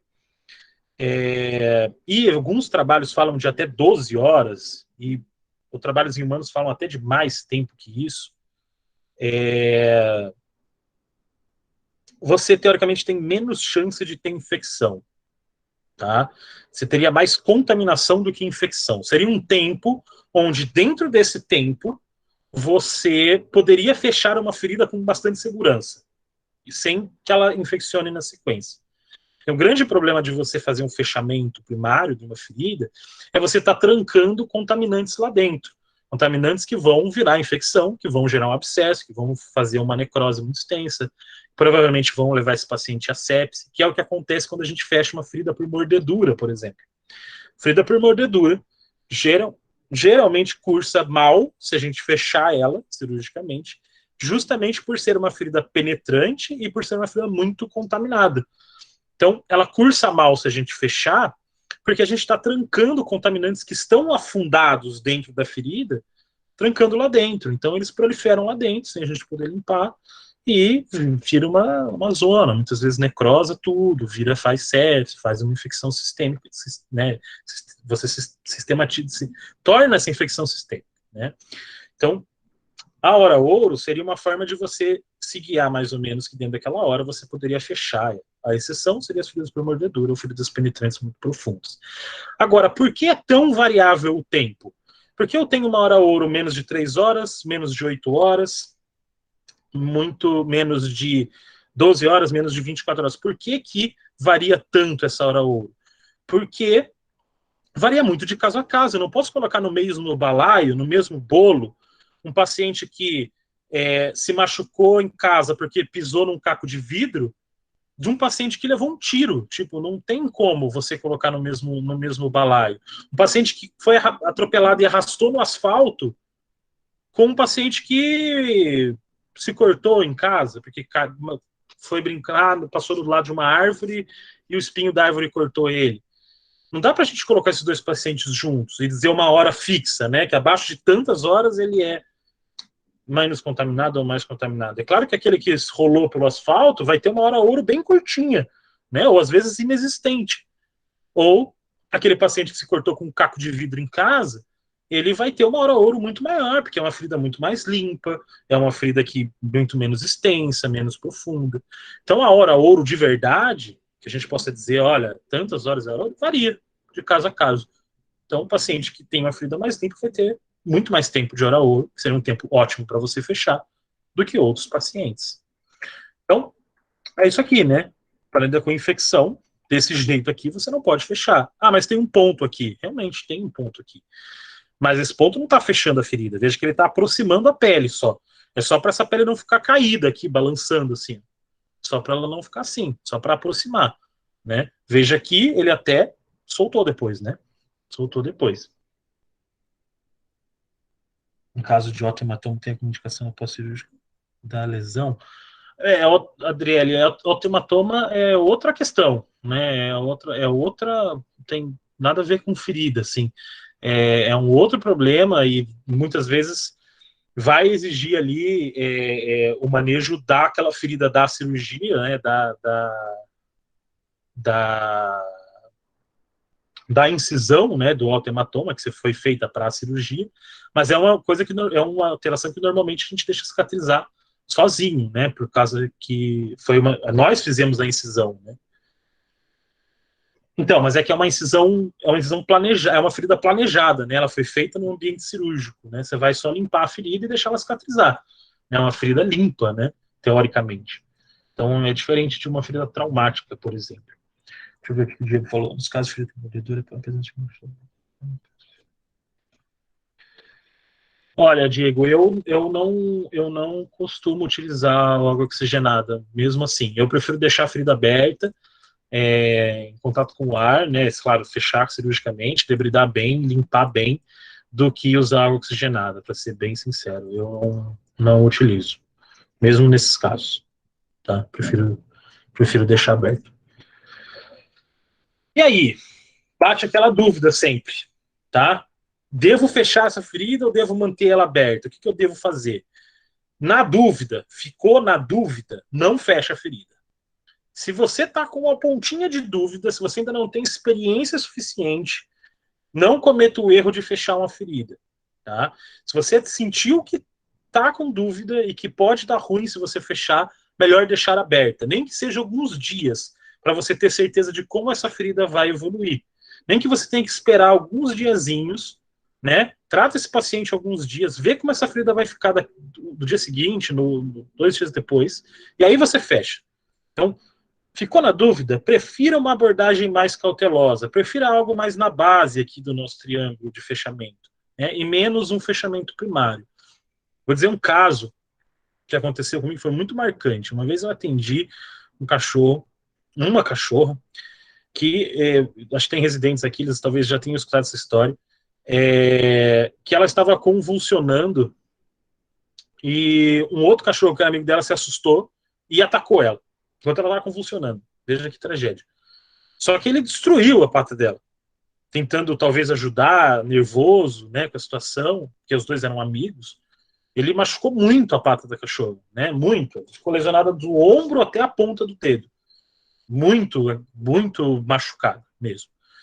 E aí essa proprietária levou num veterinário e ele levou quase imediatamente em seguida do trauma. Ele limpou, eu não sei exatamente como foi feito, né? Acredito que tenha limpado. Só que ele optou por suturar todas as feridas, todas as lacerações que tinha no membro. O que aconteceu? Cerca de 3 a 4 dias depois, esse cachorro foi até o hospital onde fazer residência com a pata inteira necrosada. E não só a pele necrosada, mas os tecidos profundos também. Tendões, nervos, vasos sanguíneos, músculos. Então, assim, por quê? Provavelmente ele sentiu, né, Marisa, um erro absurdo, mas assim, a gente tem que tentar ver o lado da pessoa que está atendendo ali. Às vezes ela pegou e viu aquela situação, achou que era uma... Para o proprietário ter levado tão cedo, né, logo em seguida do trauma, às vezes a pessoa achou que estava dentro da hora ouro e que ela poderia fechar, né, e que ela limpou bem a ferida e às vezes desconsiderou a contaminação profunda, né, desconsiderou que poderia ter bactérias nos tecidos mais profundos. E esse caso ilustra bem isso, porque como necrosou todo o tecido, inclusive os bem profundos, fica muito claro que o problema não foi a contaminação superficial, mas sim a contaminação profunda, né? Então, é necessário que a gente olhe tudo como uma coisa grande, né? Então, se ficou-se na dúvida de que você deve fechar ou não, deixa aberto. Deixa aberto uns dias, você consegue monitorar a ferida, né? Como você mesmo colocou, Marisa, você consegue monitorar a ferida aberta, é fácil de monitorar quando ela está aberta. Deixa aberta, deixa ela cicatrizar um pouco. Viu que depois de uns dias ela tá ótima e que você pode fechar, aí você entra em cirurgia e sutura. Tranquilo, sem neuras, tá? A outra questão importante aqui que eu queria falar é os drenos, né? Os drenos são importantes também, principalmente nos casos onde tem muito tecido morto, né? Espaço morto, desculpa. Então, os drenos a gente divide em ativos e passivos, tem muito espaço morto, aí eu falhei com vocês, eu tô olhando o cronômetro aqui, já tá com 1 hora e quase 1h20 de palestra, falei que ia ser rápido, desculpa, gente. Então, quando houver muito espaço morto, quando a gente tem muito espaço vazio embaixo daquela pele, muito comum a utilização quando a gente tem feridas por avulsão, ou seja, aquelas feridas que soltam a pele do tecido mais profundo. A gente nunca deve colocar o dreno por dentro da incisão, que a gente fez, da sutura que a gente vai fazer, né? Vai fazer a sutura. Então a gente fez a sutura, aproximou, o dreno jamais pode passar por dentro dessa sutura. Nunca façam isso. Em nenhum dreno, em nenhuma sonda. Porque quando ele passa por dentro da ferida, o dreno age pedindo, ele age como uma barreira para o fechamento da ferida. Então, todo dreno e toda sonda deve passar por outra incisão, que não está na onde a gente suturou. Pode ser do lado, pode ser 2 centímetros para o lado da incisão, mas nunca por dentro da linha de sutura, porque senão ele impede a cicatrização, né? Então, sempre do ladinho. A gente tem que lembrar que são fontes de contaminação, né? Então, o dreno ele vai estar exposto ao ambiente. Se for um dreno passivo, que ele é aberto nas pontas, ele está mais predisposto a ter contaminação ascendente. Então, bactérias podem colonizar o interior do dreno e ir para dentro da ferida. Então, quando você coloca dreno na ferida, é um foco a mais de infecção, é uma coisa a mais que você tem que tomar cuidado. É obrigatório o uso de curativos, para você proteger esse dreno. E, normalmente, eu recomendo que esse animal não vá para casa com o dreno. Apesar de ser bem comum isso acontecer, eu, particularmente, não gosto muito de mandar o animal para casa com o dreno, porque é uma coisa a mais para o proprietário. Por quê? Eu já vi animal comer o dreno, e deixar uma parte dentro da ferida. Eu já vi animal abrir o dreno nos drenos ativos, que são fechados, abrir a tampinha do dreno e entrar coisas lá dentro, principalmente ar. E o tutor não tem obrigação de saber manejar o dreno, né?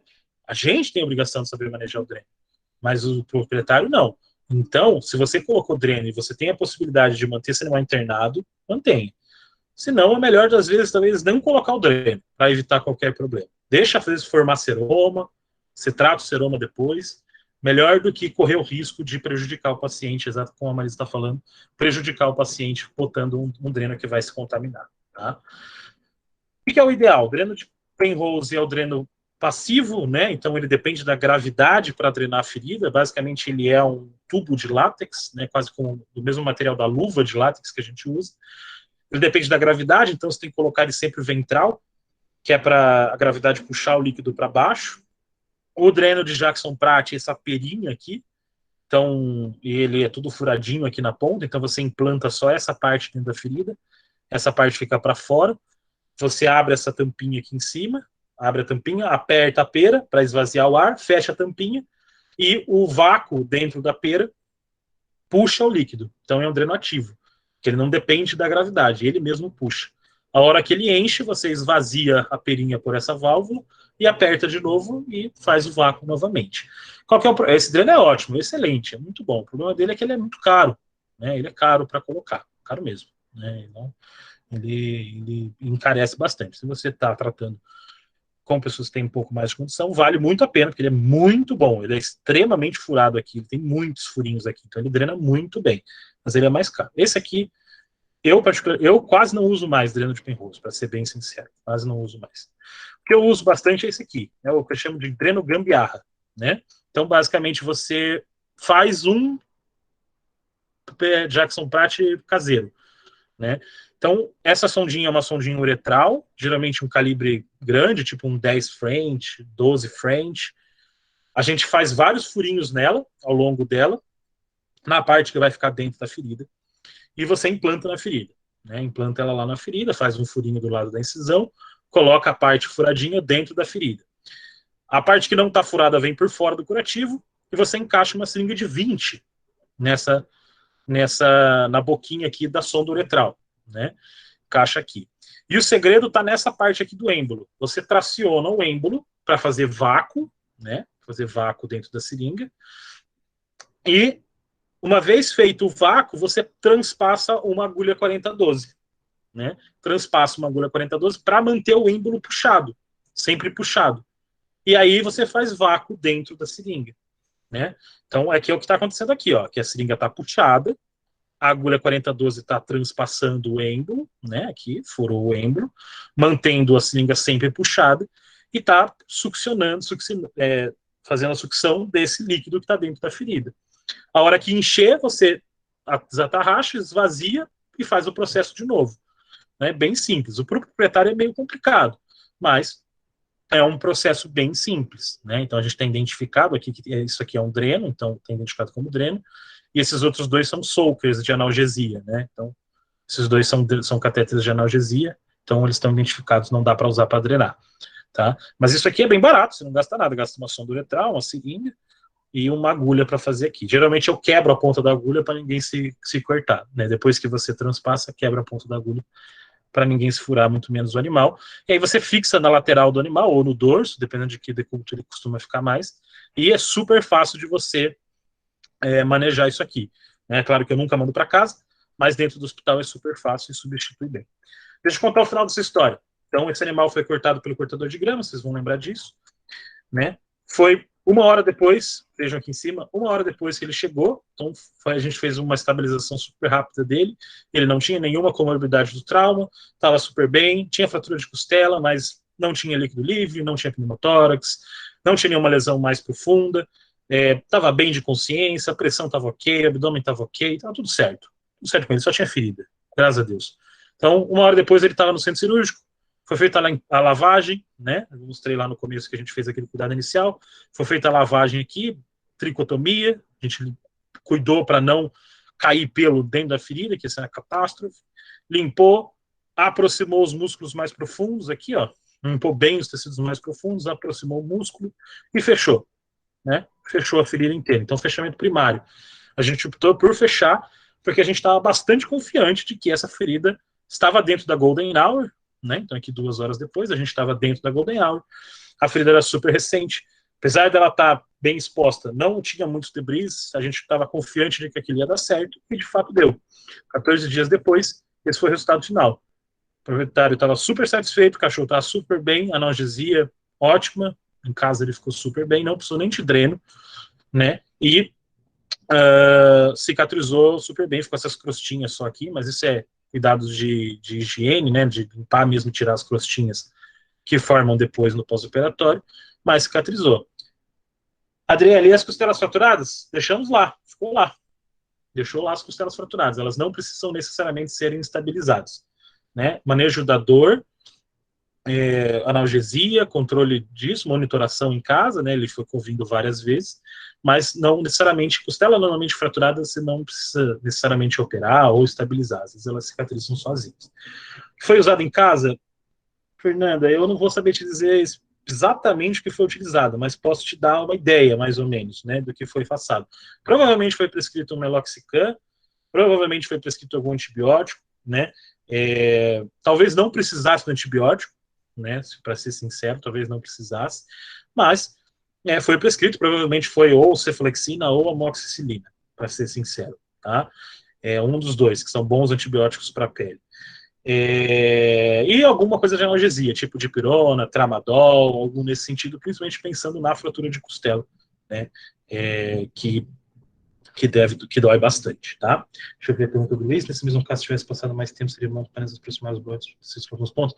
Sim, provavelmente, se tivesse passado muito mais tempo, né, muito provavelmente a gente não teria fechado, a gente teria, de repente, feito mais sutura só para a pele não ficar solta. Vocês viram que a pele estava bem solta, né, nessa imagem aqui, ó, tinha avulsionado muito a pele. Então, provavelmente a gente daria alguns pontinhos para aproximar, né, e não fechava ela inteira, igual a gente fez aqui, né, que ela está inteiramente fechada, só uns pontos para aproximar, e trataria esses pontos abertos por um tempo e até permitir fechar, ou até granular, ou até que cicatrizasse sozinho, né, aí ia depender muito da conduta do pós, tá? Aqui tem um outro caso, só que eu queria mostrar, esse também foi uma queimadura, então, só para mostrar que 14 dias de pós-operatório, foi uma queimadura de transcirúrgico, então dia 0 do tratamento. As queimaduras geralmente pioram durante alguns dias depois da queimadura, então, a hora que queima, você ainda precisa esperar um tempo para você ver realmente onde há a lesão. Ela descama, né, ela faz essa escara bem enegrecida, ela foi debridada depois que já estava bem formada. Veja que está crescendo bastante pus aqui embaixo, mas isso não necessariamente é pus de contaminação, é importante dizer isso. Esse pus às vezes é o exudado da própria ferida. É difícil fazer essa diferenciação clínica, mas na maioria das vezes, tem tecido de granulação embaixo, então você vê aqui que ó, já está granulando a ferida embaixo, a ferida está viva embaixo, está até sangrando. Então esse pus não necessariamente é pus de contaminação, né, pus bacteriano, às vezes é secreção, exudato da própria ferida, né, parte daquele debridamento autolítico que eu falei para vocês. E conforme foi passando o tempo, ela foi granulando ainda mais, né, 15 dias, 20 dias, 27 dias, essa aqui pequenininha já tinha até fechado, então epitelizou bem, 34 dias e 43 dias já totalmente fechado. É claro que se a gente quisesse fechar ela aqui, a gente poderia fechar cirurgicamente, né? A gente poderia vir aqui, debridar os bordos e fechar. Mas, em conversa com o proprietário, ele falou que estava cuidando bem em casa, que estava tratando bem, que não havia necessidade, que ele não desejava um procedimento anestésico e optou pelo fechamento de segunda intenção. Sempre temos que esperar o formato de oxigenação primeiro. Sim, nos casos de enxerto, sim. Nos casos de enxerto, o tecido de granulação tem que ter tecido de granulação para o enxerto crescer, né? Mas nas feridas que não vão ser postas enxertos, não necessariamente você precisa esperar tanto assim. Você pode fazer se não ter formado ainda, né? Mas tem que ter certeza de que a ferida está limpa mesmo, né? Que não tá infeccionada. Tá bom? A vantagem de você esperar a formação de tecido de granulação é que você tem certeza de que ela está limpa, né? Que daí o tecido de granulação sempre é limpo, né? Ele é sempre tecido não infeccionado. Então, gente, para a gente acabar logo, falei que ia ser rápido e não fui, falhei, desculpe, mas em resumo é o seguinte, a gente precisa entender o seguinte sobre feridas. É um processo dinâmico. A ferida nunca é uma coisa estática, é uma coisa dinâmica. Ela vem e vai, ela pode melhorar e piorar, ela evolui de uma forma ou pode evoluir de outra, ela pode evoluir em qualquer direção. Então, a gente nunca pode olhar uma ferida e tomar uma decisão nesse momento e considerar essa decisão desse momento para o resto dela ferida inteira. Eu posso decidir nesse momento tratar aberto e um dia depois decidir fechar. Eu posso decidir fechar hoje, me arrepender e abrir ela amanhã, se for o caso. É claro que a gente tenta evitar o máximo fazer isso, mas se for o caso a gente pode fazer isso. A gente não pode olhar ela como uma coisa estática, a gente tem que olhar ela como uma coisa dinâmica. A ferida evolui, e ela evolui diferente em cada paciente. Então eu olho para ela, decido uma coisa hoje, mas amanhã eu posso decidir diferente. Semana que vem eu posso decidir diferente. Pode ser que eu queira um mês depois fechar a ferida cirurgicamente, né? Eu posso ir lá e querer suturar. Então eu tenho que considerar isso, que eu vou olhar a ferida ao longo do tempo para tomar decisões. Então, entender a ferida como algo dinâmico. Eu tenho que entender que não tem receita de bolo para tratar a ferida. O que eu mostrei aqui é uma forma como eu costumo fazer, mas às vezes eu faço outras coisas também, dependendo do caso, e eu não falei aqui. Então, não tomem isso como algo pleno, que é só isso que se faz e ponto, né? Tem N coisas, e feridas fármacos para a gente usar em ferida é uma coisa que tem muito. Entra em qualquer loja de material médico e veja o que tem para ferida lá. Tem coisas que às vezes a gente nunca ouviu falar. Por exemplo, né, não lembro nem mais quem foi, mas citou aqui o debridamento químico. Eu nunca ouvi falar de debridamento químico. É até uma coisa que eu vou dar uma olhada para ver o que é. E eu não tenho como opinar sobre isso porque eu não uso, mas pode ser que seja uma possibilidade. Existem tantas coisas para ferida que não tem como existir uma receita de bolo. Cada profissional vai ensinar diferente. Está todo mundo certo. Tanto que cicatrize no final. A gente precisa adaptar o cuidado da ferida à nossa realidade, tanto financeira e do lugar onde a gente está. Então, tratar uma ferida num grande centro é diferente de tratar uma ferida no interior do país, onde a gente tem poucas coisas, onde talvez o proprietário não tenha condições de bancar uma ferida, um tratamento mais custoso. Então a gente precisa adaptar a nossa realidade. E aquilo que eu falei lá no começo, é muito difícil tratar errado uma ferida. Coisas simples são muito boas e são muito efetivas. Talvez demore um pouquinho mais para cicatrizar, por não ter feito um super tratamento super caro, talvez demore um pouco mais mesmo. Mas será que alguns dias, uma semana, 2 semanas faz tanta diferença assim? Às vezes para um proprietário que, né, não tem poucas condições financeiras, é sempre para a gente pesar essa questão. E acho que a última coisa que eu falei é a gente não fazer coisas para piorar a situação da ferida. É melhor não fazer nada do que se você for fazer algo que talvez piore a situação, né? Então tomar bastante cuidado para isso, para que as nossas decisões não piorem a situação da ferida e não piorem a situação do paciente de um modo geral. Tá bom, gente? Esses são os meus contatos, essa é a minha página. Né? Não falo especificamente de feridas, falo mais de onco lá, já fiz para vocês, mas fiquem à vontade para seguir, mandar perguntas lá, eu costumo responder todo mundo, agradeço os elogios, obrigado, professora Roberta, fico muito feliz pelo seu elogio, e qualquer coisa estou à disposição. Acho que tem uma dúvida aqui, peraí, quando em relação ao que se usar na ferida muito exudativa, a pessoa sabe muito com o aginato, você quer manter a exudação livre, para você fez, se for uma exudação muito contaminada. Então, essa questão da exudação, Alexandra, ela é uma coisa muito você guiar caso a caso, sabe? Se a ferida está exudando absurdos e está muito infeccionada mesmo, você ainda assim pode usar o alginato, né? Por exemplo, de cálcio ou alginato de prata. Porém, você vai fazer trocas mais frequentes, né? Por exemplo, se o alginato de cálcio pode ficar, o alginato de cálcio que você comprou ali pode ficar vamos supor, 2, 3 dias, você vai fazer trocas diárias, por exemplo. Né? E como você vai saber isso? Se você faz trocas mais espaçadas. Às vezes você pode trocar metade do curativo. Então, abrir ele, olhar a ferida, ver se não está na hora de trocar. Fecha de novo. Né? Fecha de novo.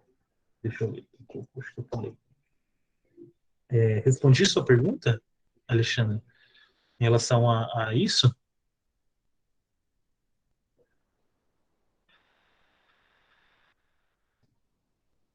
Isso. Diego, sobre a água oxigenada é o seguinte, a água oxigenada ela é excelente como antisséptico. Ela mata muita bactéria, ela oxigena, né, ela destrói as bactérias, basicamente. Só que o problema dela é que ela destrói células normais também.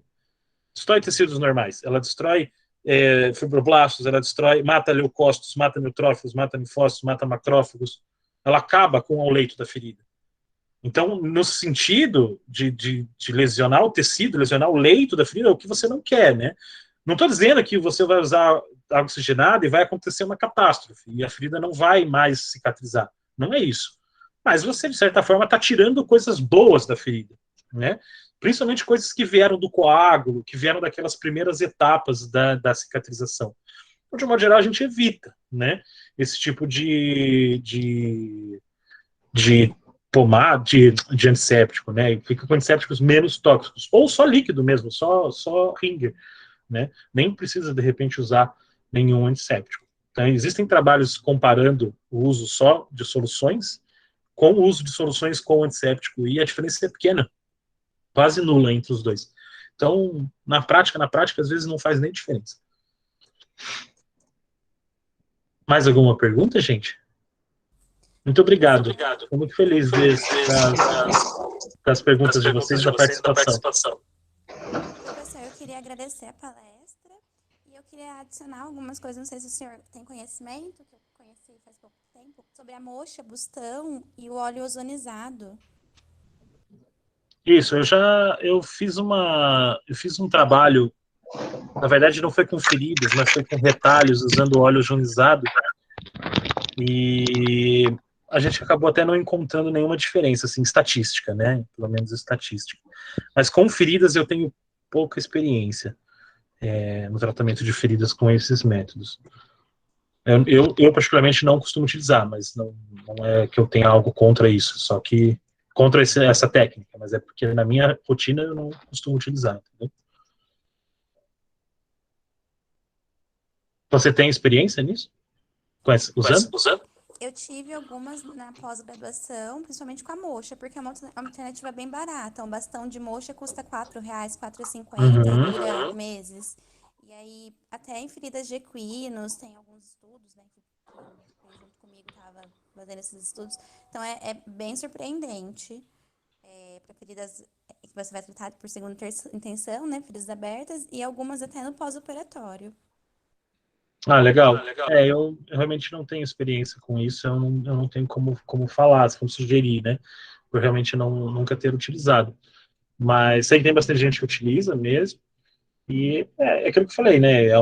Existem N formas de tratar a mesma ferida, né? Não necessariamente uma está errada, a outra está certa. Eu acho que todas estão certas.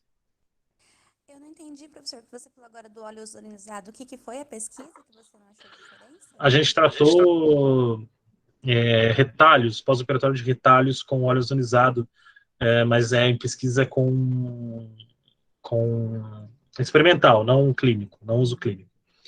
Então a gente fez um grupo só com óleo normal e outro grupo só com óleo ozonizado. E o mesmo óleo nos dois, só que a diferença de um é que estava ozonizado e o outro não. Para tentar ver qual necrosava menos, né? Se o óleo ozonizado poderia fazer o retalho necrosar menos. A diferença, estatisticamente, não teve diferença. Mas é estatística, né? Tem N vieses aí no meio. Ah, sim, entendi. É bom saber também. Mais alguma coisa, gente?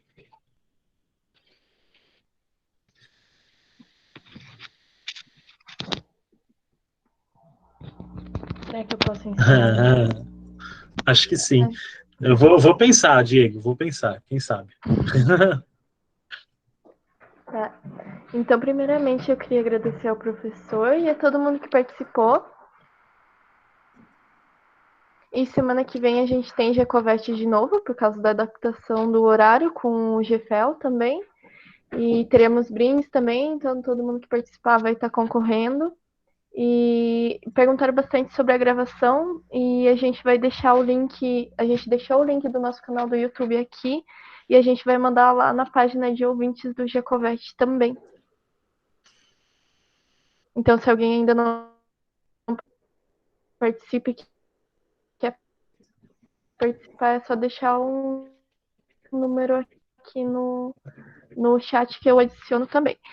E foi uma palestra muito boa e foi muito bom ter você aqui, inaugurando o Jacovete desse ano. Obrigado, gente. Obrigado, professora Roberta. Espero que todo mundo tenha aproveitado. Qualquer coisa, estou à disposição, tá bom? Uma boa noite para todos. Obrigada, prof. Roberta. Obrigada, gente. Tchau. Até semana que vem.